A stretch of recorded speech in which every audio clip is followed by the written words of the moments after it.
Hey there. Do you dare? If you're into true crime, the paranormal, mysteries, and everything in between, check out Do You Dare? It's a podcast where siblings Emily and Key and Dare dive into the cases that fascinate and unsettle them. They take turns picking the stories, true crime, ghostly encounters, unsolved mysteries, and share all the details with each other and you. Plus, you'll hear the occasional cameo from Emily's dog Kylo and his squeaky toy. If you're looking for something intriguing, creepy, and a little bit fun, give Do You Dare a listen wherever you get your podcasts. And remember, come back next week, if you dare. Research and recording of Canadian creepies happens on the shared land and traditional territory of the Haudenosaunee and Anishinaabe peoples, many of whom continue to live and work here today. This territory is covered by the Upper Canada Treaties.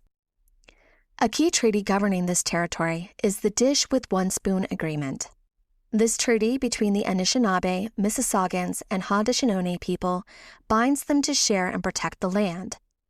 Subsequent Indigenous nations and peoples, settlers, and all newcomers have been invited into this treaty in the spirit of peace, friendship, and respect. We all share the responsibility of ensuring the dish is never empty, meaning we must take care of the land and the creatures we share it with. Welcome, wanderers, to Journey Down the Crooked Path, a place where the stories are stranger, the shadows stretch longer, and the things that go bump in the night might just be listening.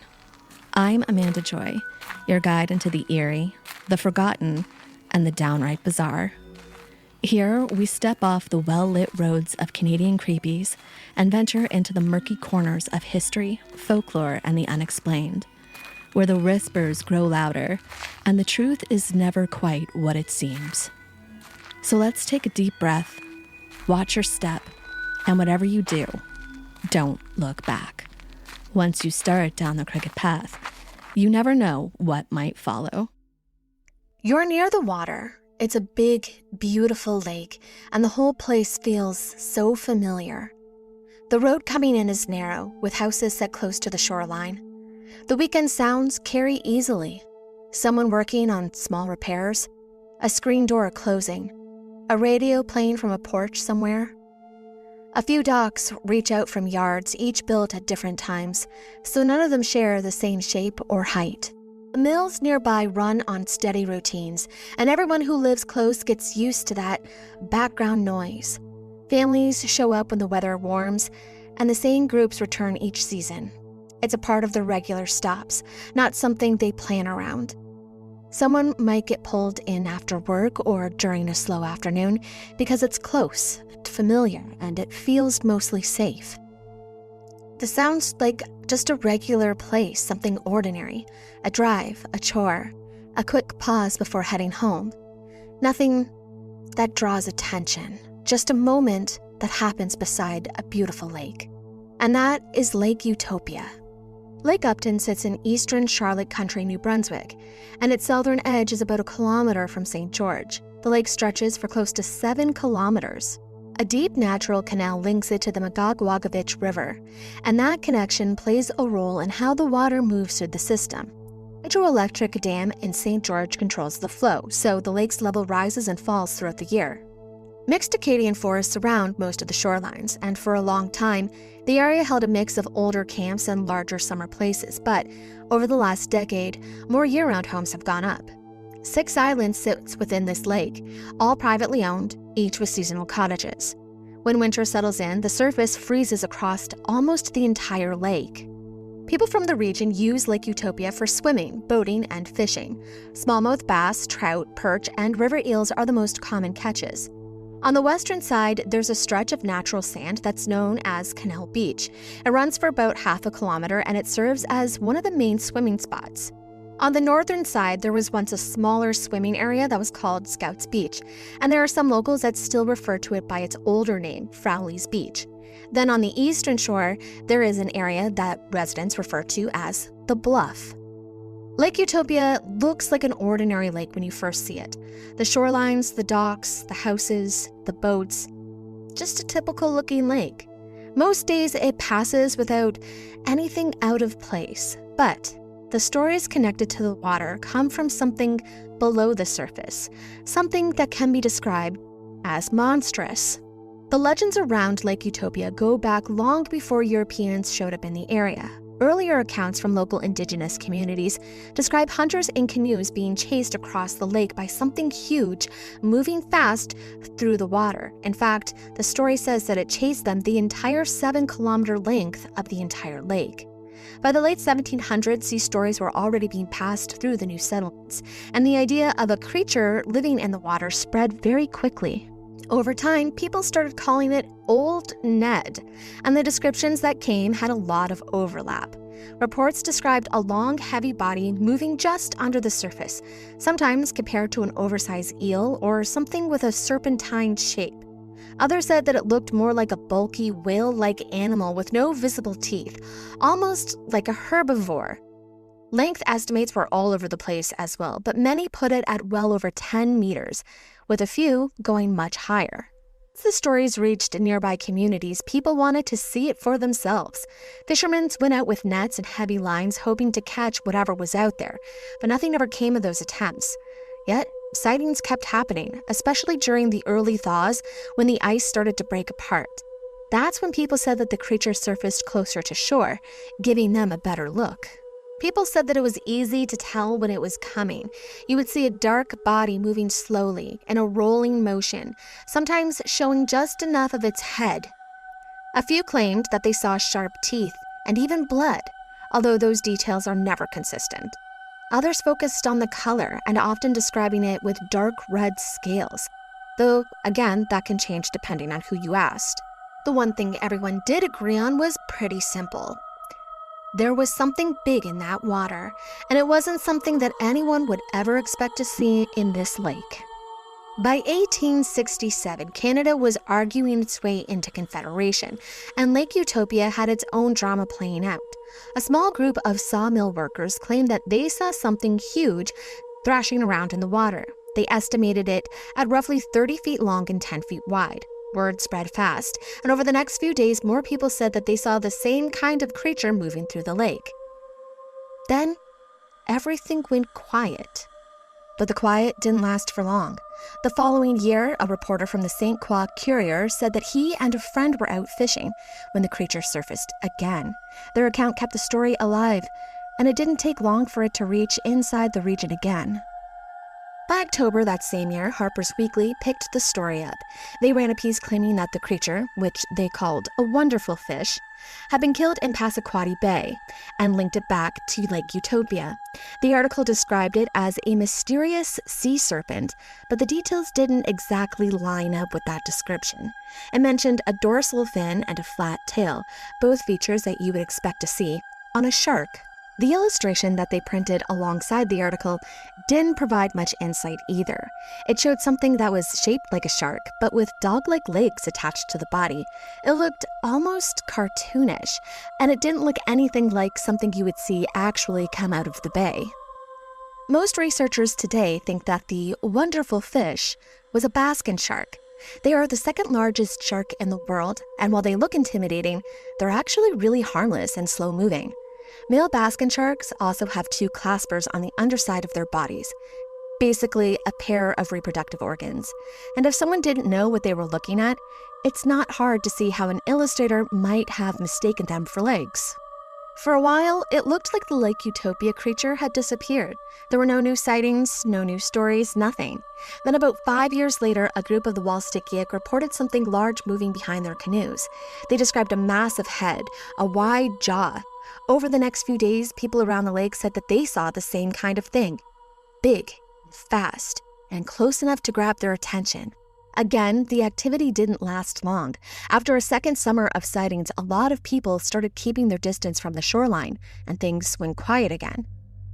Almost 20 years later, the story resurfaced when William Francis Gannon started asking questions. Gannon was well known for his work in botany, history, and cartography, and he had been fascinated by the natural world since he was a kid. His family had wanted him to take over their chocolate business, but he chose science instead. and eventually ended up teaching at Harvard University. He spoke several languages, including the Walstickiak and Mi'kmaq, which helped him talk directly with the people who said that they had seen the creature. After Ganong heard the descriptions, a dark red body, about 25 feet of it visible above the water, thick around the middle and moving like a large eel, that detail, the motion like an eel, really kind of stuck with him. He believed it was possible that the creature could have been a giant freshwater eel. And in the lake with deep channels and limestone tunnels like Lake Utopia, the idea of an eel growing far larger than usual wasn't completely out of the question. The idea that Old Ned might be some sort of giant eel sounds possible at first. We do have species on the East Coast that spend most of their lives in fresh water before heading out to the ocean to breed. They grow in rivers and lakes for years, and then they make one long migration to the open sea, spawn, and die. Their young drift back towards the coastline on the current and eventually work their way towards whatever river system they end up near. But they don't return to the exact lake or river that their parents came from, and once they settle into fresh water, they stay put for decades or more before heading back out to the ocean. And that's where this theory starts to fall apart. If Old Ned were following a natural eel migration cycle, we'd expect long gaps between sightings, not every few-year pattern that some people have suggested. There's also the question about how a giant eel could even get into Lake Utopia. The lake has deep channels and limestone tunnels, so it's not entirely impossible that something could have made its way in. And if it did, it could stay hidden for a very long time. Eels don't need to surface for air, so one could move around without being seen. They also overwinter in mud at the bottom, though they can still be active at times. This is what made people suggest if the 1800s reports of something breaking through the ice might have been an eel coming up from below. So, if Old Ned is an eel, the next question is, what kind? Some people point to the conger eel. They are usually found from Cape Cod down to Florida, but there has been at least one sighting off of Nova Scotia. The conger eel can grow over 3 meters long and reach close to 140 kilograms. They're aggressive, and they have large jaws and sharp teeth, and their heads almost look like a snake. But like other eels, they breed in the ocean and die afterwards, and they aren't known to live in fresh water. There has been some speculation that conger eels might explain some of the Loch Ness Monster sightings. 2 of them were found washed up on the shore there, but researchers have since called it a hoax. Conger eels don't survive in fresh water unless there's a saltwater layer that they can move through, and even then, they don't live long once they leave it. They also prefer deeper water than what Lake Utopia offers. One interesting detail about the conger eel is the way that they sometimes swim on their sides, and when they do, their bodies rise and fall in the water, creating a series of humps, again, similar to the Loch Ness Monster. And this lines up with the 1996 sighting from Roger and Lois Wilcox, who said that they saw something rippling upwards and not sideways through the water. We'll touch on them again a little bit later. So could Old Ned be a giant eel? Probably not. The known species don't fit well with the sightings, the lake, or the behavior that's been reported. But I mean, there's always the possibility that something we haven't identified yet is out there. A lot of what people know about the modern version of this legend comes from the work of a woman named Norma Stewart. She has spent more than 25 years collecting reports from anyone who has claimed that they have seen something in Lake Utopia, and she's heard enough similar stories to form her own theory about what's going on there. According to Stewart, the creature doesn't stay in the lake year-round. She believes it moves between Lake Utopia and the Atlantic Ocean, showing up every 3 to 5 years like it's following some kind of cycle, maybe feeding, maybe breeding, maybe something else entirely. Because of that back-and-forth moment, she refers to it as a sea monster rather than a lake creature. She even suggested that it could be amphibious, with the ability to breathe air if it needs to.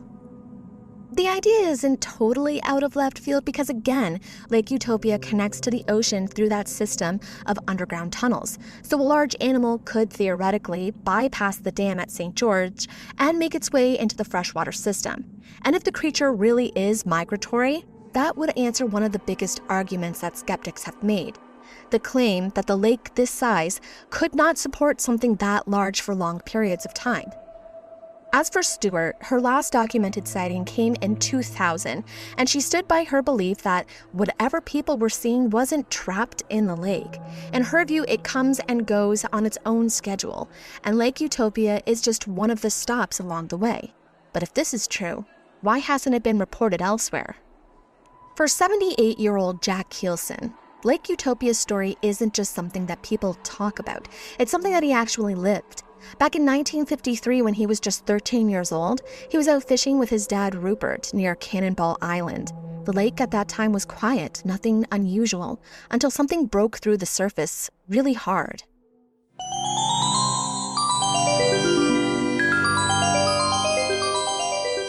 You. Still haunting the same old fast fashion? Time to dig up something better with Back from the Dead Goods, a Canadian small business where forgotten threads get a second life and sustainability meets spooky. This isn't just upcycled clothing, it's resurrected fashion with an eerie edge. Handpicked, reworked, and revived, every piece is as unique as a ghost story whispered at midnight. And because you're a part of the Canadian Creepies family, you get an exclusive deal. Use code Canadian Creepies at checkout for 10% off.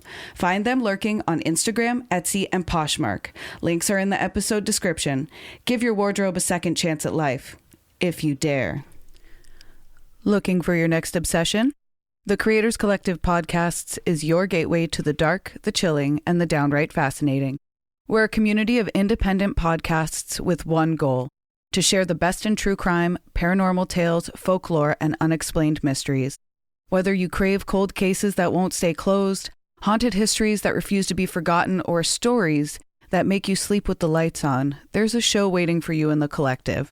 And when you join us, you're not just listening to one podcast. You're stepping into a world of creators who love this stuff as much as you do. Check out the Creators Collective today. Follow the link in our show notes to discover your next favorite podcast. We'll be waiting for you. Let's take a moment during this break to talk about something that matters. Something that doesn't get to be background noise. The Anishinaabe-Moan word, Nikinagana, means we are all related, and we are. But relationship isn't just about words, it's about responsibility.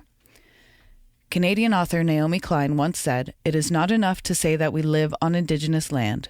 We have to act as if we do." And one way to do that is by supporting Pay Your Rent, a grassroots mutual aid initiative that offers direct material support to Indigenous organizers across this land. It's not charity, it's rent. For those of us who aren't Indigenous to this place, it's a way to show up differently, to redistribute some of what's been taken. The Pay Your Rent Fund started as a one-time request for help in 2018 and grew into a nonprofit called Nikinagana. Your monthly or one-time donation can help provide food, hygiene supplies, housing support, and resources for Indigenous-led resistance and community care. So if you've ever said, "We're all related," ask yourself, are you being a good relative? Visit payyourrent.ca and find out more about how you can be part of something better. Now, back to this case.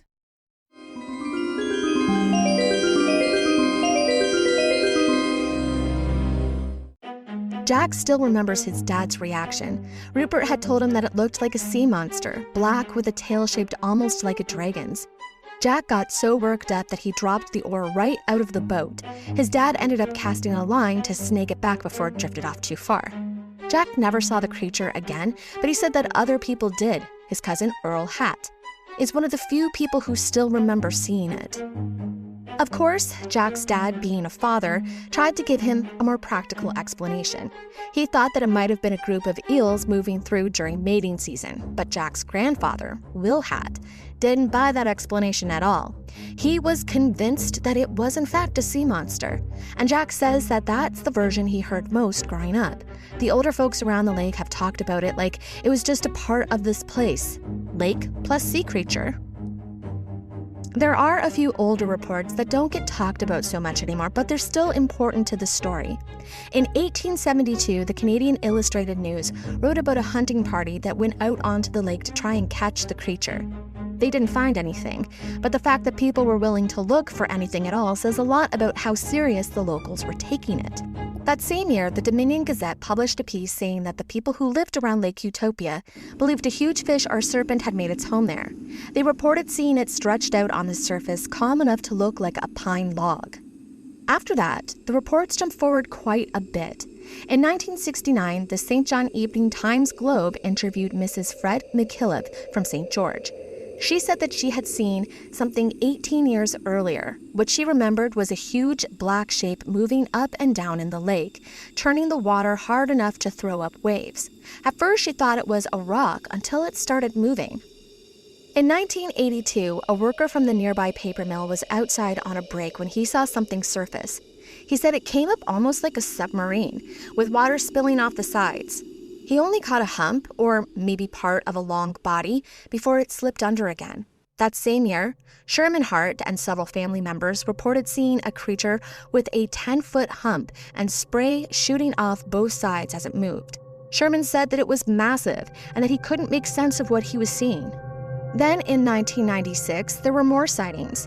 One group out canoeing said that they followed something about 30 to 40 feet long moving just under the surface. What stood out to them was the motion it was making. It moved up and down instead of side to side. Later that year, this is when Roger and Lois Wilcox reported seeing ripples break the flat water, about 100 meters away from them. Whatever it was headed towards Cannonball Island.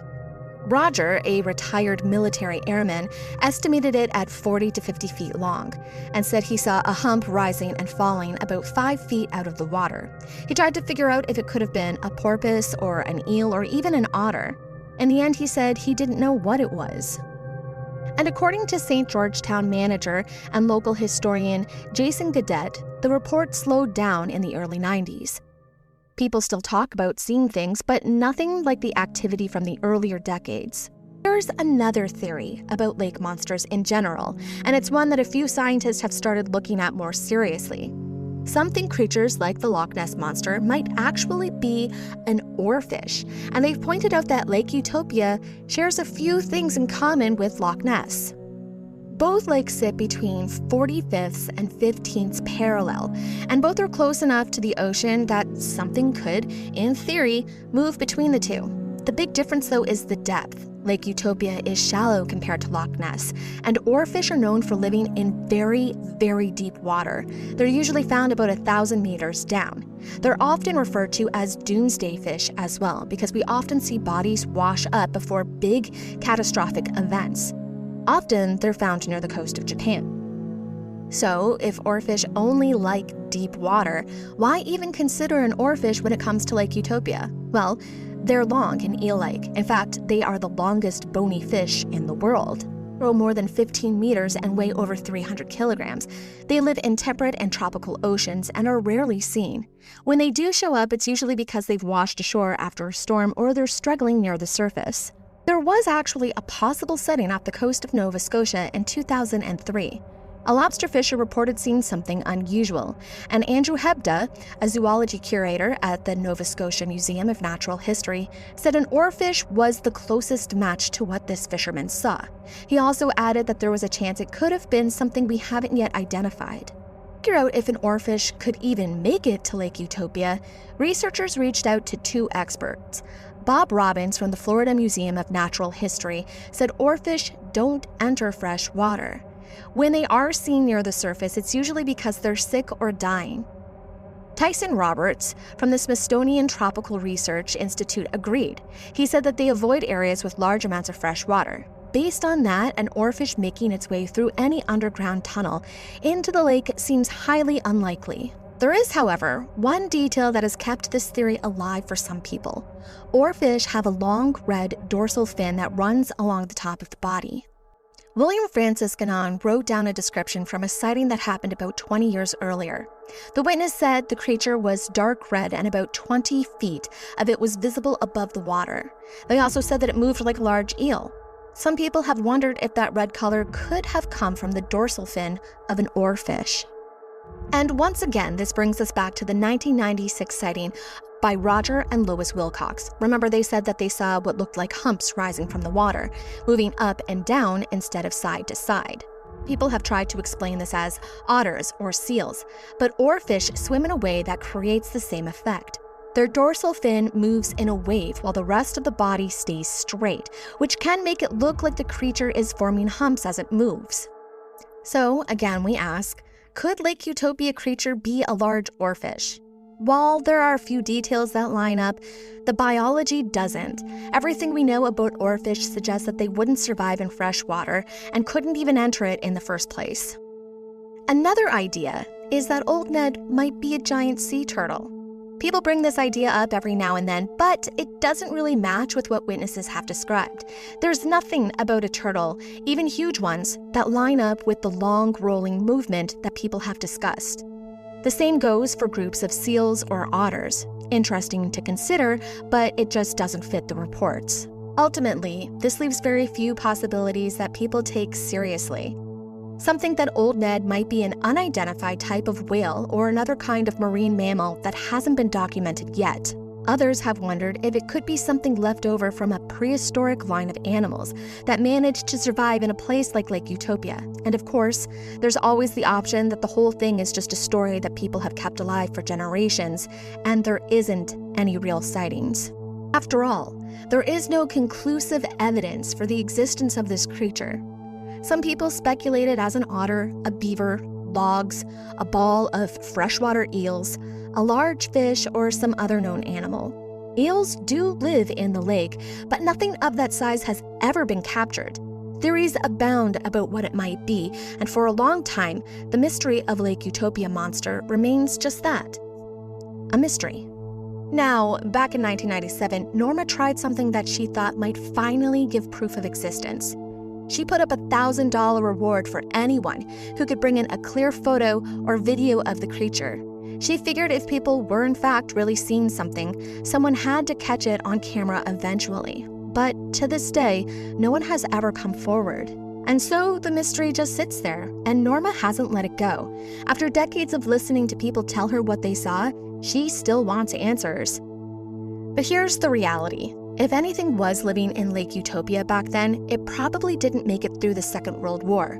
Canada became the training ground for pilots from all over the Commonwealth, and the government built bases across the country to get them ready for combat. One of those bases ended up right near Lake Utopia. It was called the RCAF Station Penfield Ridge.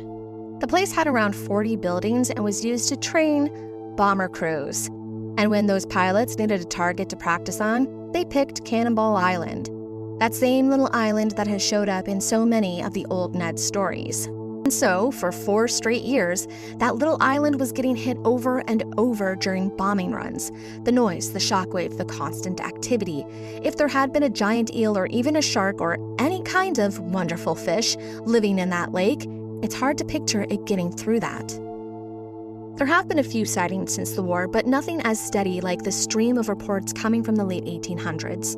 Whatever people were seeing back then, it's been quiet for a long time now.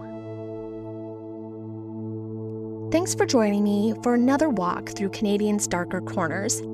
Canadian Creepies now has a Patreon supporting the show, which means more episodes, more deep dives, and more time spent tracking down the stories that keep this place interesting.